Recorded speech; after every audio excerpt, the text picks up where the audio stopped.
আরও একবার অজানার পথে ফিলিস্তিনিরা, দফায় দফায় বাস্তুচ্যুত আর অনিশ্চিত যাত্রাই এখন তাদের সমর্থক।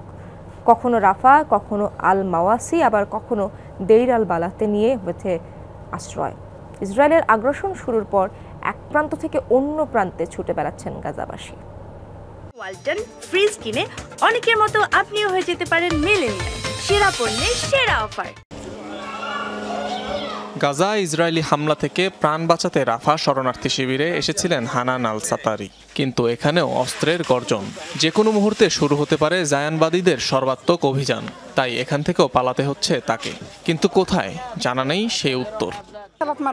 তারা বারবার আমাদের চলে যেতে বলছিল।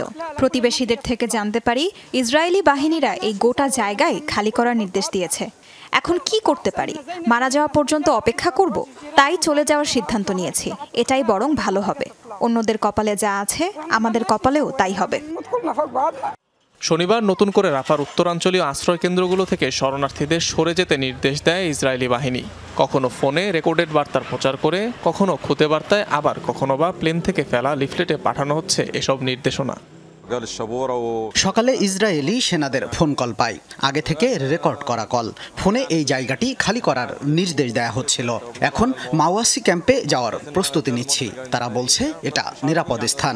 মনে হচ্ছে না জায়গাটা ভালো হবে। উপত্যকার কোনো একটা স্থান তারা নিরাপদ রাখেনি। সব অঞ্চলকেই লক্ষ্যবস্তু বানিয়েছে তারা। গাজা ইসরায়েলি আগ্রাসন শুরুর পর থেকে নিরাপদ আশ্রয়ের খোঁজে কয়েক দফা আবাস পরিবর্তন করতে হয়েছে ফিলিস্তিনিদের। এমনই একজন আবু মোহাম্মদ। বেইত লাহিয়া থেকে রাফা, আর এখন রাফা থেকে পালিয়ে এসেছেন দেইর আল বালা ক্যাম্পে। 12 সদস্যের পরিবার নিয়ে মাথা গোঁজার জায়গা খুঁজে বের করতে বেগ পোহাতে হচ্ছে তাকে। রাফা থেকে এসেছি। এখানে বাস্তুচ্যুতদের জন্য পর্যাপ্ত জায়গা নেই। দেইর আল বালা, নুসাইরাত কিংবা মাওয়াসি ক্যাম্পে কত জায়গা আছে? সেখানে কি সব মানুষ আশ্রয় নিতে পারবে? এভাবে তাড়িয়ে তাড়িয়ে মারাচ্ছে সবাইকে, একবারে মেরে ফেলুক, এটাই ভালো হবে। রাফা থেকে এখন পর্যন্ত পালিয়েছে 3 লাখেরও বেশি মানুষ বলে জানিয়েছে ইসরায়েল।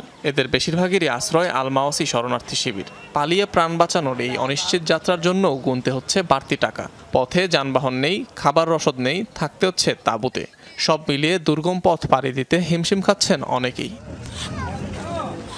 ত্রাণ সহায়তা পাঠানো সবচেয়ে গুরুত্বপূর্ণ রাফা ক্রসিং বন্ধ থাকায় ব্যাহত হচ্ছে জরুরি খাদ্য, ত্রাণ ও জ্বালানি সরবরাহ।